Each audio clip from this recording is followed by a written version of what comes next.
What's up, LEGO builders? Welcome back to Coconut Brick Studios. I am so close to finishing the mock. This could be the final update before the finale. But if that's the case, I need to have a killer week this week. The main thing to focus on is the last plateau. It needs a permanent layout, lights, and some power. I also got all the lighting components I need to get the secondary bridge done, so we just might get a look at a completed bridge structure today, which I know is on everyone's to-do list this weekend. Unfortunately, I also have to deal with one section of the build I haven't touched once since starting the series, and that might end up being a problem. But if you're ready for some more Mygeeto action, make sure to execute Order 66 on that like button, and let's get started.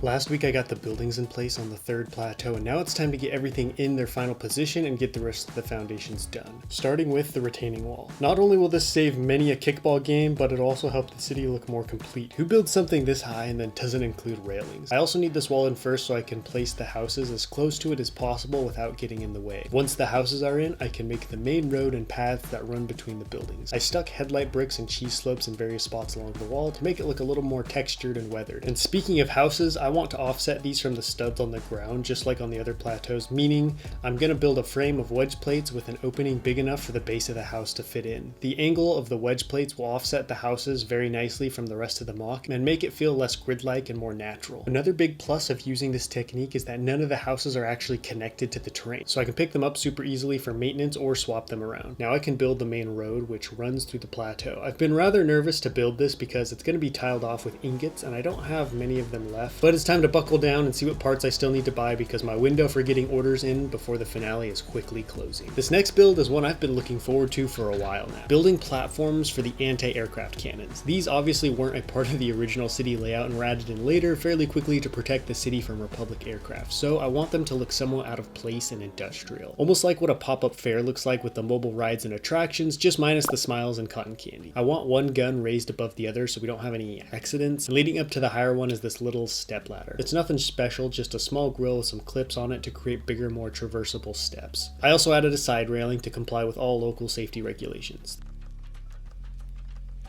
Even though it can be an expensive route, I really like the look produced by Ingot Roads, and I finally buckled down and scraped and scrooged and gathered enough ingots to get started on the main road.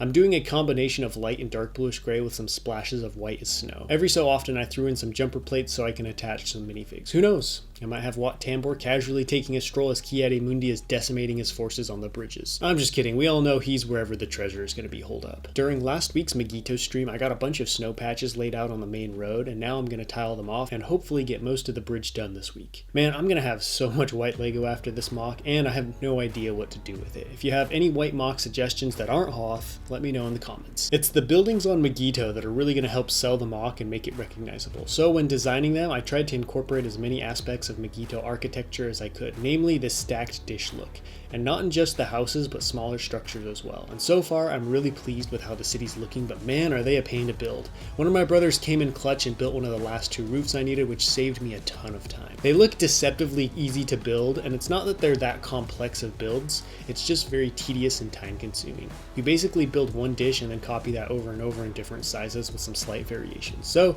shout out to him for doing that for me.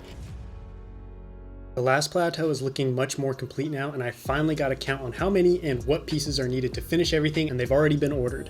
This last section is much bigger than the other two, so let me know in the comments what small builds I could use to fill in the empty spaces. I really like the layout of the last two houses. Having them offset from the studs really makes the whole thing look more realistic and made the paths more windy and curved in order to meet up with the main road. When it comes to building this kind of a city or this kind of a build, I feel like the less right angles I use, the better. I was surprised with how many ingots I was able to scrounge up, and I only have this far right side left to finish and the main road will be done. The lighting is coming along nicely as well. Unfortunately, I only have enough parts for one roof, but it's already illuminating that last plateau well, and I guess now I can save the fully lit city reveal for the final progress update next week. These platforms turned out how I'd hoped they'd look, strong, but also like something that was quickly constructed and portable. I've been waiting years to be able to use those big grate plates. You would think with how cool they look, it would be easier to incorporate them into builds. I placed some crates and boxes around the anti-aircraft platform for a little more storytelling and detail supplies, you gotta have extra ammo boxes for the guns, and blue milk in case the crews get thirsty. I ran out of tile once again, but the main bridge is so close to being done.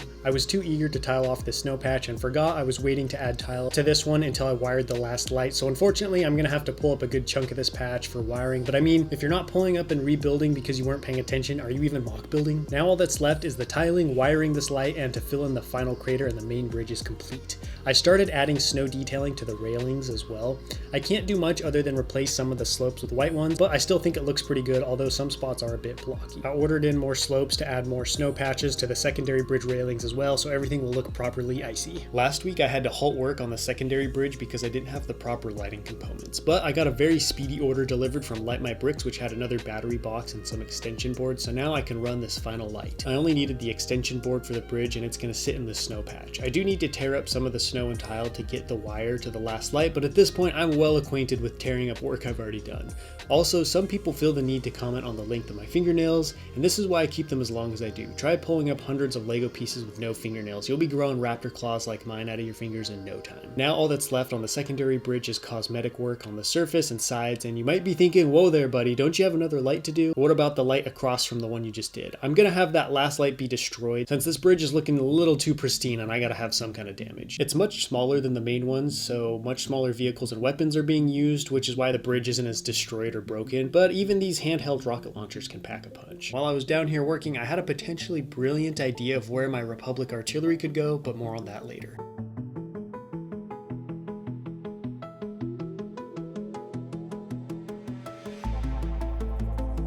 Unfortunately, we now come to the part of the mock I've been avoiding all series long, and it's coming back to bite me: cloud work. The majority of the mock around the bridges is empty space, but there are patches of exposed base plates around the pillars and at the base of the mountain. I decided to give those spots the Mygeeto City treatment and place down a number of trans-clear pieces, creating a misty cloud look covering the bases. It was boring, time-consuming work then, and it's just as bad now. Even this little patch I did took way longer than I was anticipating. To give my fingers and sanity a rest, I'm heading back to the city to fill in one of the empty spaces between buildings. On the far right side, I'm going to build a power station, just a place for the city to produce and move electricity to various areas of the city. I know it's not the most Star Wars-esque or even exciting thing to do, but it's the end of the series and I'm running out of ideas and parts. For the energy coils, I'm using some pearl gold wheel pieces with cones on top to create a bunch of towers at different heights. I went with gold since it helps differentiate these from the rest of the mock. I also added some fences so people don't mess around with the energy coils and get zapped.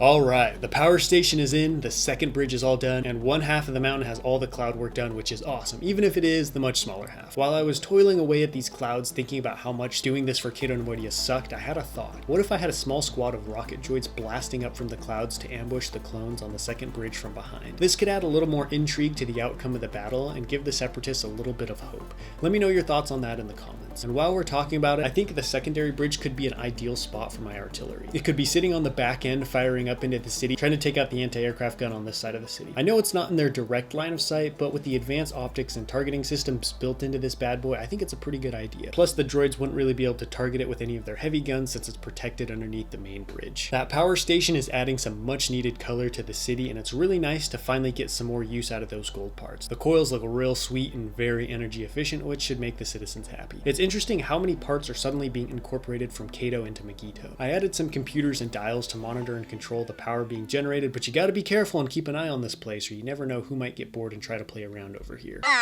I did notice a potential problem in the front. This gun is really close to the roof of this house. It's not touching it, and the house is still slightly behind the barrels, but it's still a little too close for my liking. However, the guns are covering the right side of the city and shouldn't need to cover to the left of them because that's in the field of vision of the other cannons, so I might just leave it as is. The next update is definitely going to be the final one, which puts me right on track to get the finale out the second week of June. Can't believe it's finally here. I had a huge boost of progress and motivation over the past couple weeks, and now I can better envision what this mock is going to look like, and it's making me so excited for the finished reveal. Next week, we're hopefully going to get a look at the finished city as well as starting to place minifigs for the battle. Make sure to tune in, but that wraps up this video. Thank you guys all so much for watching. Don't forget to let me know what you thought about everything down below in the comments, and I will catch you next time, but until then, happy building.